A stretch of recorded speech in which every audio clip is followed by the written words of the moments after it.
Some opportunities only come once in a lifetime. And when they do, you either seize them or spend years wondering what could have been. Right now, the Cleveland Browns are staring at exactly that kind of moment.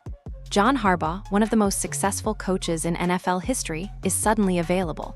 A Super Bowl champion, a quarterback whisperer, a man who dominated the AFC North for nearly 2 decades, and he just got fired by Baltimore. But here's where things get strange. Kevin Stefanski was dismissed by Cleveland just 1 day earlier. One single day. That kind of timing doesn't happen by accident. Behind closed doors, phones were buzzing. Agents were strategizing. And somewhere in the middle of it all, a plan started taking shape. What if this was never random? What if the pieces were already moving before anyone realized it? Because the vision emerging from Cleveland's front office isn't just about hiring a coach. It's about pairing Harbaugh with Shedeur Sanders, the most talked about quarterback prospect in the upcoming draft. The same prospect Harbaugh desperately wanted in Baltimore. The same one ownership wouldn't let him have. Now everything has changed. And the football world is paying attention. Nobody expected it to end like this. Not after everything John Harbaugh had built in Baltimore. Not after 16 years of winning, stability, and respect. But football is a brutal business. And loyalty only stretches so far when results stop matching expectations. The final game of the Ravens season told the whole story. A gut-wrenching loss to Pittsburgh, decided by a single field goal. The kind of defeat that lingers in your chest for weeks. Baltimore had a chance to clinch the AFC North and watched it slip away in the final moments. For fans, it was devastating. For ownership, it was apparently the last straw. But the loss itself wasn't the only factor. According to multiple league insiders, fractures had been forming beneath the surface for months. Tensions between Harbaugh and Lamar Jackson reportedly reached a breaking point during that Pittsburgh game. Disagreements over play calling. Communication breakdowns that couldn't be ignored. A partnership that had produced 2 MVP seasons suddenly felt strained beyond repair. Some who were close to the situation described it as an expiration date arriving all at once. Years of pressure, philosophical clashes, and unspoken frustrations finally bubbling over when it mattered most. And ownership took notice. What happened next moved faster than anyone anticipated. Within hours of that final whistle, reports emerged that Harbaugh's tenure was finished. No extended deliberation, no public explanation, just a swift, decisive cut that sent shockwaves through the league. The speed of that decision raised immediate questions. This didn't feel reactionary.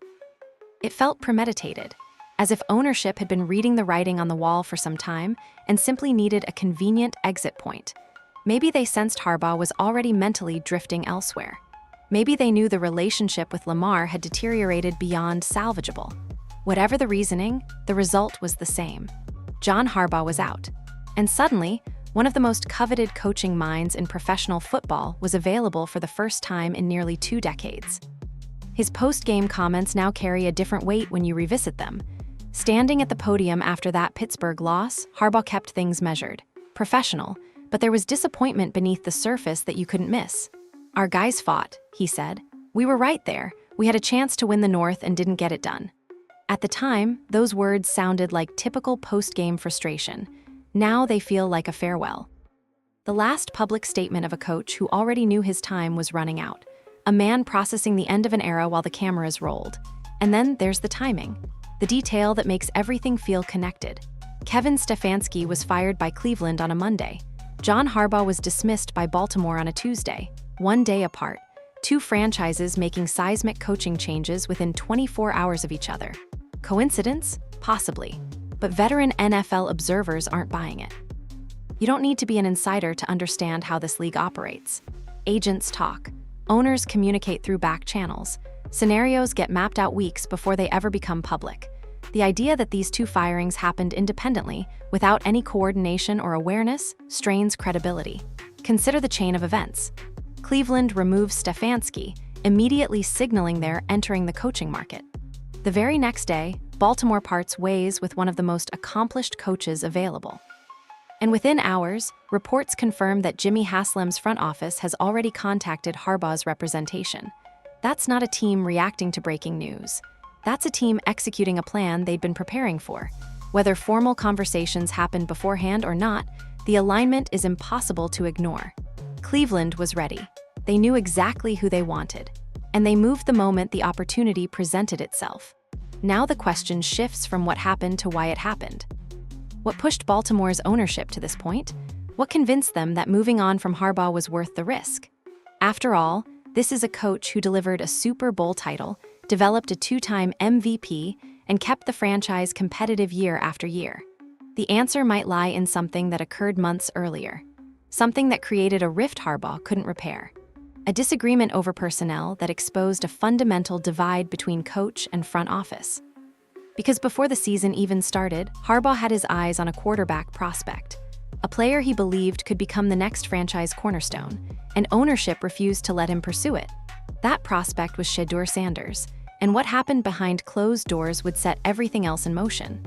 Long before the firing, long before the tension with Lamar Jackson became public, John Harbaugh had already identified his next project. He'd watched the tape, he'd studied the intangibles, and he'd become convinced that Shedeur Sanders possessed something rare, something that reminded him of another quarterback the league had doubted years earlier. During the pre-draft process, Harbaugh made his position clear internally. He wanted Shedeur, not as a developmental piece buried on the depth chart, not as a future insurance policy. He wanted to invest real draft capital and begin building toward the next chapter. The comparisons to Lamar Jackson were obvious, at least in terms of the situation. Back in 2018, plenty of scouts dismissed Lamar as a running back playing quarterback. Too small, too reliant on athleticism, not a real passer. Harbaugh ignored all of it. He saw leadership, competitive fire, and the kind of intangibles that don't show up on a stat sheet. He built an entire offensive system around Lamar's unique abilities and watched him become the league's most valuable player. Now Harbaugh believed he could do it again. Different player, different skill set, but the same principle. Find a quarterback with elite traits and construct everything around him. Shedeur wasn't Lamar. He was more of a traditional pocket passer. Excellent footwork, quick release, poise under pressure that seemed almost genetic, but the vision was identical. Acquire the talent, develop the talent, and dominate. Baltimore's ownership saw things differently. They weren't interested in spending premium picks on a quarterback when Lamar Jackson was already under contract. The investment had been made. The commitment was clear. Bringing in a high-profile rookie would only create unnecessary drama and controversy. Harbaugh pushed anyway. According to sources familiar with the situation, he advocated for selecting Shedeur in the first round. When that didn't gain traction, he explored second-round possibilities. When those doors closed too, he reportedly took matters into his own hands. This is where the story takes a fascinating turn. With the draft approaching and internal options exhausted, Harbaugh reached out directly to Divisional Sanders, Coach Prime himself, the Hall of Fame legend who had spent years molding his son into a professional-ready quarterback. Think about what that conversation must have looked like. One of the most respected coaches in football calling another icon to discuss a potential late-round selection. Harbaugh wasn't offering a starting job.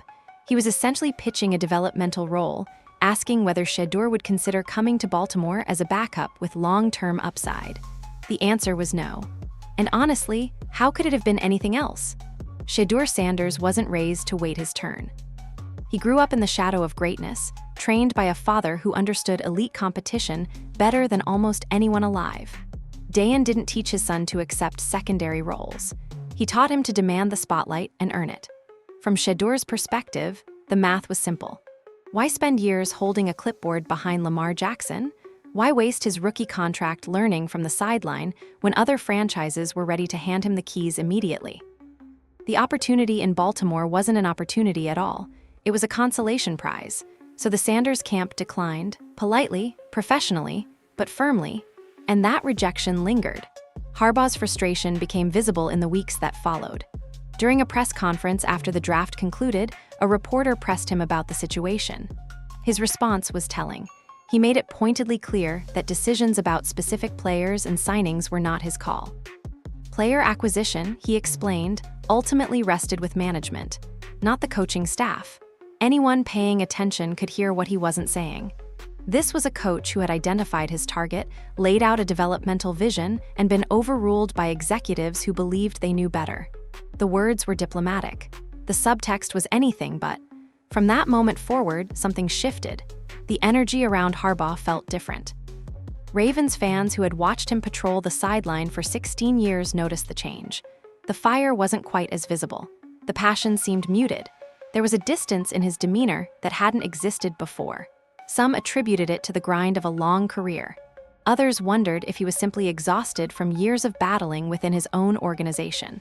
But looking back now, the explanation seems obvious. Harbaugh had mentally started separating from Baltimore. The disagreement over Shedeur Sanders wasn't just a personnel dispute. It was a breaking point. He believed ownership had made a mistake. He believed they'd passed on a franchise-altering talent for reasons that had nothing to do with football. And he carried that frustration into the season, even as the team competed for a division title. When the final loss to Pittsburgh arrived, when the tension with Lamar Jackson exploded into the open, Harbaugh was already halfway out the door. The firing wasn't a surprise to him. It was a release. And now, with his Baltimore chapter closed, the unfinished business with Shadur Sanders suddenly becomes relevant again. Because the quarterback Harbaugh couldn't acquire in Baltimore might be waiting for him somewhere else. Somewhere like Cleveland. Jimmy Haslam has heard every criticism imaginable. Impatient, impulsive, too quick to fire coaches and chase shiny new options. The list of names who have cycled through Cleveland under his ownership reads like a cautionary tale about organizational dysfunction. And fair or not, that reputation follows him everywhere. But here's what critics often miss. Haslam isn't afraid to swing big. He doesn't shy away from bold moves or controversial decisions. When he sees an opportunity, he attacks it. And right now, he sees the biggest opportunity of his entire tenure as owner. John Harbaugh is available. And Haslam wants him badly. Multiple reports confirmed that Cleveland's front office contacted Harbaugh's representation within hours of the firing. Not days, hours. While other franchises were still processing the news, the Browns were already making their pitch. That kind of speed doesn't happen without preparation. Haslam had been watching the situation in Baltimore. He understood the dynamics. And the moment Harbaugh became available, he pounced. According to sources close to the discussions, the pitch from Cleveland was both straightforward and powerful. Full control, real authority, the chance to build something from the ground up without interference from ownership or front office executives. Everything Harbaugh had been denied in Baltimore was suddenly on the table. But the offer went even further. The Browns reportedly dangled something Harbaugh couldn't resist. The opportunity to draft Shadur Sanders and develop him into a franchise quarterback. The same vision that had been blocked in Baltimore was now being handed to him on a silver platter. Imagine that conversation. After months of frustration, after being told no repeatedly by Ravens ownership, Harbaugh gets a phone call from Cleveland essentially saying, "We'll give you what they wouldn't. We'll draft Sanders. We'll let you mold him. We'll build the entire offense around your vision." For a coach who felt handcuffed by his previous organization, that kind of freedom must have been intoxicating. And Haslam knew exactly what he was offering. This wasn't just about hiring a coach. It was about creating a partnership that could transform the franchise for the next decade. Harbaugh brings the credibility, the experience, and the track record. Cleveland provides the resources, the draft capital, and the organizational commitment. Together, they attempt something the Browns haven't accomplished in generations: build a legitimate, sustainable winner. The risk is enormous, of course. Haslam would essentially be betting the future on a coach who was just fired and a rookie quarterback who hasn't taken a single NFL snap. Critics will call it reckless. They'll point to Cleveland's history of swinging and missing on exactly these kinds of moves. But championships aren't won by playing it safe. They're won by identifying rare opportunities and having the courage to pursue them. And this opportunity is as rare as it gets. Coaches of Harbaugh's caliber almost never hit the open market. He's not a recycled retread bouncing from job to job. He's not an unproven coordinator hoping for his first shot. He's a Super Bowl champion with nearly 2 decades of sustained success. Haslam understands the stakes. He knows his legacy as an owner will be defined by whether Cleveland can finally break through. The Deshaun Watson trade was supposed to be the turning point. It became a disaster that still haunts the franchise. The patience with Kevin Stefanski was supposed to bring stability. It produced modest results and an eventual dismissal. Now comes the next chapter, and Haslam seems determined to make it count. What separates this situation from previous Browns coaching searches is the level of intentionality. This isn't a scattershot approach where Cleveland interviews a dozen candidates and picks whoever seems least risky. This is targeted, specific. The Browns identified Harbaugh as their priority and moved aggressively to position themselves at the front of the line. That kind of focus matters when you're competing against other franchises for elite talent. Reports indicate 7 teams contacted Harbaugh's camp within the first hour of his availability. 3 of those teams reportedly already had head coaches in place. That's how coveted he is. That's the level of competition Cleveland is facing. But the Browns have something other suitors might not. They have the willingness to let Harbaugh operate on his terms, to bring in his own people, to reshape the organization according to his vision. For a coach who spent his final years in Baltimore feeling constrained and overruled, that kind of autonomy could be the deciding factor. There's also something personal at play. Harbaugh reportedly has connections to Cleveland that go beyond professional interest.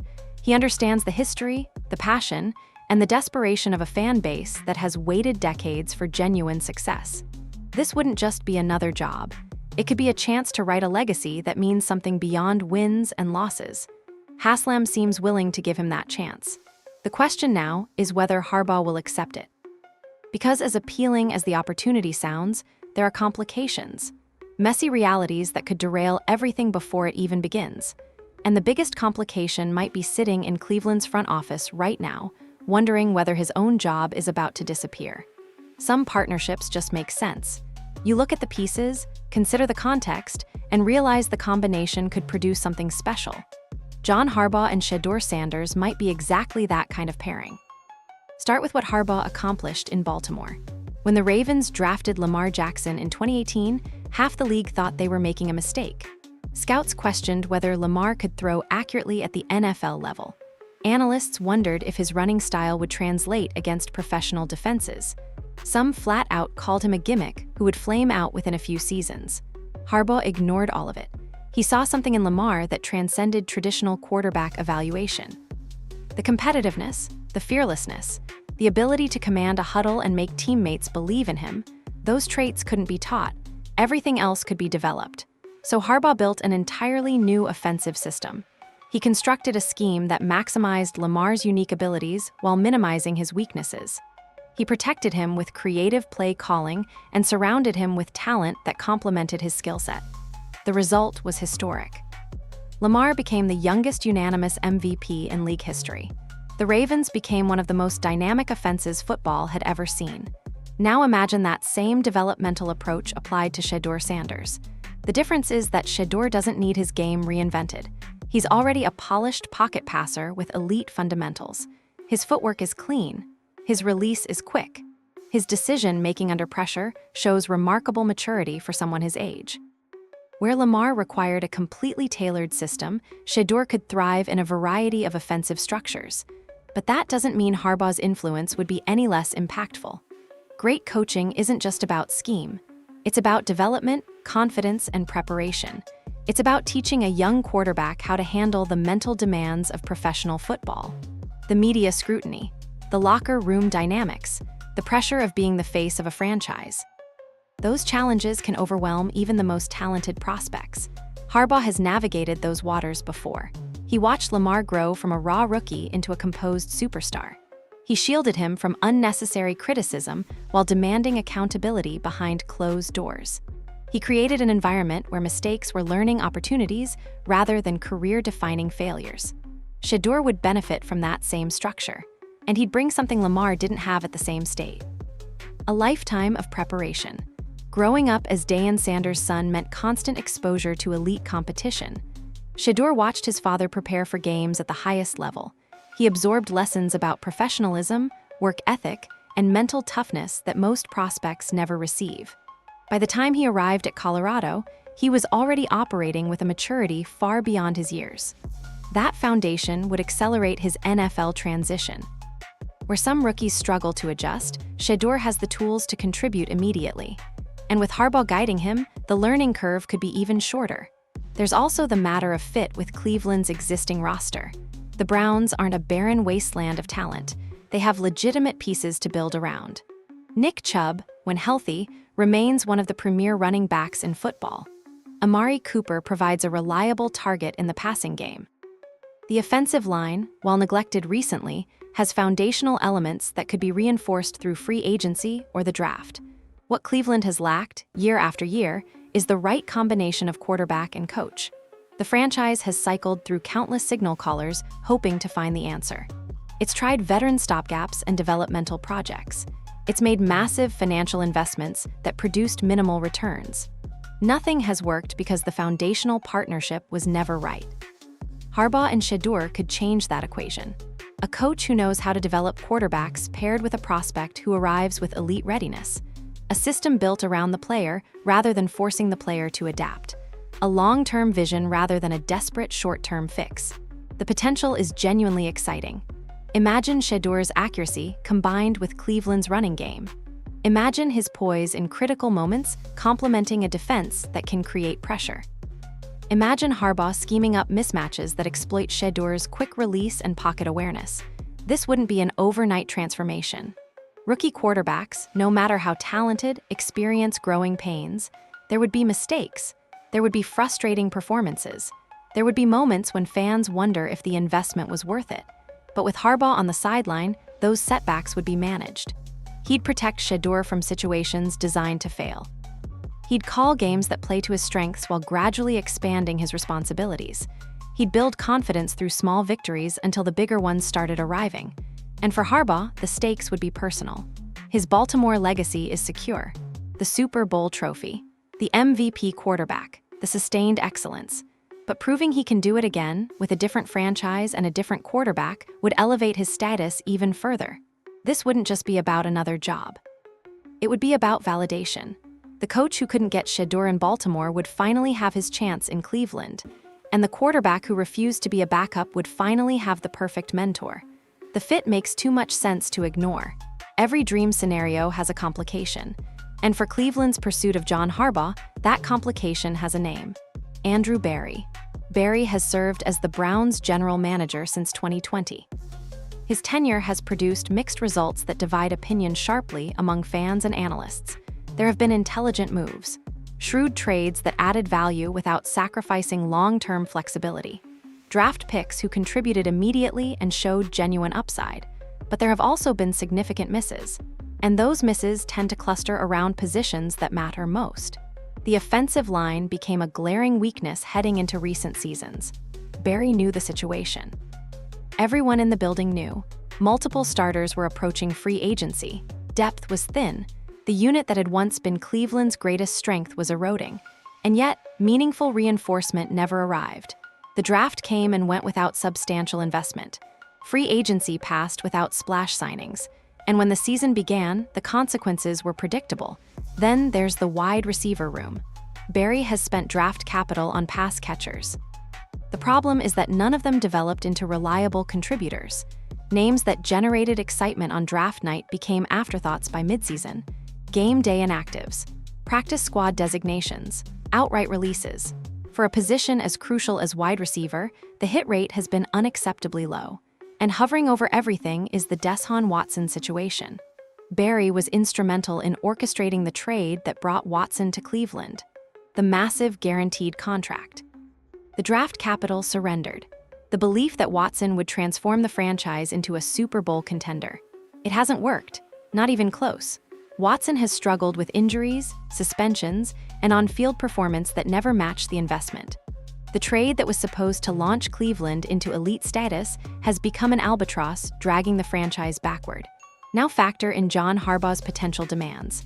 Reports suggest that Harbaugh may want authority over personnel decisions. He may want to bring in his own general manager. After years of feeling constrained in Baltimore, he might insist on full organizational control as a condition of taking any new job. That puts the Browns in an uncomfortable position. Would they really move on from Andrew Berry to accommodate Harbaugh's wishes? Would they sacrifice their current front office structure to land a coach, even one as accomplished as Harbaugh? Some fans wouldn't hesitate. In their view, Berry's track record doesn't justify blocking a franchise-altering hire. The offensive line neglect alone represents a fireable offense. The receiver misses compound the problem. And the Watson situation, regardless of how you assign blame, remains a stain on his tenure. Others take a more measured approach. Berry has shown analytical sophistication that many front offices lack. He's navigated salary cap challenges intelligently. He's made trades that extracted value from difficult circumstances. Dismissing him entirely might be an overreaction to problems that weren't solely his responsibility. The reality is that this decision reveals a deeper tension within any organization. Who holds the power? Who makes the final calls on roster construction? And when those answers conflict, which side yields? Harbaugh isn't a coach who begs for jobs. He's the kind of candidate who walks into interviews and conducts his own evaluation. He asks why he should choose a particular franchise. He assesses whether the structure allows him to succeed. And if the answers don't satisfy him, he moves on to other options. That dynamic changes the calculus for Cleveland. The Browns can't simply offer a competitive salary and assume Harbaugh will accept. They need to demonstrate organizational commitment. They need to convince him that Cleveland is genuinely prepared to empower his vision.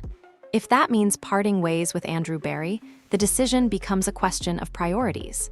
What matters more, retaining a general manager with a mixed track record, or landing a head coach who could transform the franchise for the next decade? Championships require alignment. They require everyone in the building pushing in the same direction. If Harbaugh and Berry have fundamentally different philosophies about roster construction, the partnership is doomed before it begins.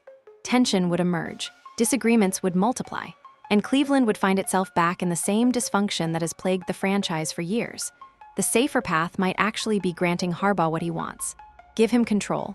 Let him select his own front office partners.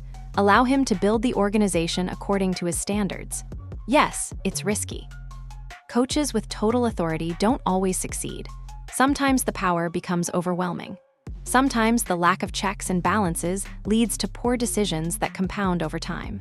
But Harbaugh has earned the benefit of the doubt. His track record in Baltimore demonstrated an ability to work within organizational structures while still commanding respect. He's not a dictator. He's a leader who expects his voice to carry weight. If Cleveland truly wants him, they need to accept what that means. The Berry question might answer itself once negotiations progress. Either the Browns find a way to integrate both figures, or they make the difficult choice to prioritize the coaching hire. Either way, the situation demands clarity soon. Harbaugh won't wait forever. Other franchises are circling, and every day that passes without resolution is a day Cleveland risks losing the opportunity entirely. Divisions are won through preparation, talent, and consistency, but they're also won through understanding. Knowing your opponents, recognizing their tendencies, anticipating their adjustments before they make them. John Harbaugh spent nearly 2 decades mastering the AFC North. He knows Pittsburgh's identity. He understands Cincinnati's evolution. He watched Cleveland's struggles from the opposite sideline year after year. That institutional knowledge doesn't disappear overnight. It becomes a weapon. If Harbaugh lands in Cleveland, the entire divisional dynamic shifts immediately. This isn't a coach learning a new conference or studying unfamiliar opponents. This is a coach who already possesses the blueprint. He's faced every team, every coordinator, every schematic wrinkle the AFC North produces. And now he'd be applying that expertise against his former division rivals. Consider the Ravens' matchups specifically. Harbaugh coaching against Baltimore would instantly become one of the most compelling storylines in the NFL. The drama writes itself. A coach fired after 16 years of success, returning to face the franchise that dismissed him. The emotions would be unavoidable. Players would feel it. Fans would feel it. The intensity of those games would exceed anything the rivalry has produced previously, and Harbaugh would have every advantage. He built that Ravens defense for years. He understands their personnel philosophy. He knows how they prepare, how they adjust, and where their vulnerabilities hide. Facing Baltimore twice annually, he'd enter each game with insights that opposing coaches typically spend years developing. Pittsburgh presents a different challenge, but a familiar one. The Steelers and Ravens have engaged in one of football's most physical rivalries for decades. Harbaugh has been in the center of that war. He's experienced the brutality of those games. He knows what it takes to survive them. Bringing that mentality to Cleveland would alter how the Browns approach Pittsburgh. No more wondering whether the team can handle the physicality. No more questions about toughness or preparation. Harbaugh would install the same edge that made Baltimore a feared opponent. He'd demand the same accountability that produced consistently competitive teams. Cincinnati has emerged as a legitimate threat in recent years. Joe Burrow transformed the Bengals from perennial losers into Super Bowl contenders. Their offense can score on anyone. Their confidence has reached levels that seemed impossible just a few seasons ago. Harbaugh has faced that challenge already. He's game-planned against Burrow and Ja'Marr Chase. He's identified their weaknesses and exploited them when possible. He's also suffered defeats and learned from them. That experience matters when the margin between winning and losing is measured in single possessions. Placing Harbaugh in Cleveland doesn't guarantee division titles, but it guarantees competitiveness. It guarantees that the Browns will no longer be an afterthought when analysts preview the AFC North. The respect alone changes how opponents prepare. They can't overlook Cleveland anymore. They can't assume an easy victory based on historical trends. And the national attention would be significant. Media coverage of the Browns would intensify immediately. Prime-time games would feature Cleveland more prominently. Free agents would view the franchise differently, recognizing that a proven winner is running the operation. That visibility matters for recruiting.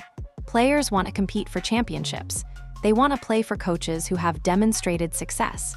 Harbaugh's presence would attract talent that otherwise might have dismissed Cleveland as a destination. The fan base energy would surge as well. Browns supporters have endured decades of disappointment. They've watched other franchises celebrate while their teams cycled through failures. Landing Harbaugh would validate their patience. It would signal that ownership is finally serious about winning rather than simply competing. Season ticket sales would reflect that enthusiasm. Stadium atmosphere would intensify. The kind of home field advantage that truly impacts games would become realistic in Cleveland. But beyond the tangible benefits, there's something symbolic about this potential move. The AFC North has been defined by Pittsburgh's legacy, Baltimore's toughness, and Cincinnati's recent emergence. Cleveland has been the division's punching bag, the franchise everyone expected to beat, the team that couldn't sustain success no matter who they hired. Bringing Harbaugh to Cleveland would rewrite that narrative. It would announce that the Browns are no longer content with participation. They're chasing championships. They're building something designed to last, and the rest of the division would notice. Pittsburgh would need to account for Cleveland differently. Baltimore would face the strange reality of their former coach hunting them twice yearly. Cincinnati would recognize that the AFC North just became more dangerous. Rivalries thrive on competitiveness. They require opponents who genuinely threaten each other. For too long, the Browns have been incapable of fulfilling that role. Harbaugh changes everything. He brings credibility that can't be manufactured. He brings experience that can't be replicated. And he brings a hunger to prove that his Baltimore success wasn't an anomaly. Cleveland wouldn't just be hiring a coach. They'd be making a statement that resonates across the entire conference. The Browns are coming, and the AFC North better be ready. Every franchise reaches a crossroads eventually, a moment where the path forward demands courage rather than caution. Cleveland is standing at that intersection right now. John Harbaugh is available. Shedeur Sanders is waiting in the draft. The pieces are aligned in ways that almost never happen in professional football. All that remains is the decision. Does Cleveland take the leap? Jimmy Haslam has spent years searching for the formula that transforms the Browns into winners. He's tried different coaches. He's invested in different quarterbacks. He's weathered criticism and disappointment that would have broken other owners. But none of it matters if he hesitates now. This opportunity won't last forever. Other franchises are circling. The window is closing with every passing day, and when it shuts, there's no guarantee anything comparable will emerge again. Fortune favors the bold. It rewards those willing to bet on themselves when the stakes are highest. Cleveland has the chance to break decades of frustration in a single offseason, to acquire a legendary coach and a franchise quarterback simultaneously. The question is simple: are the Browns brave enough to seize it? Because moments like this define legacies, and this moment is happening right now.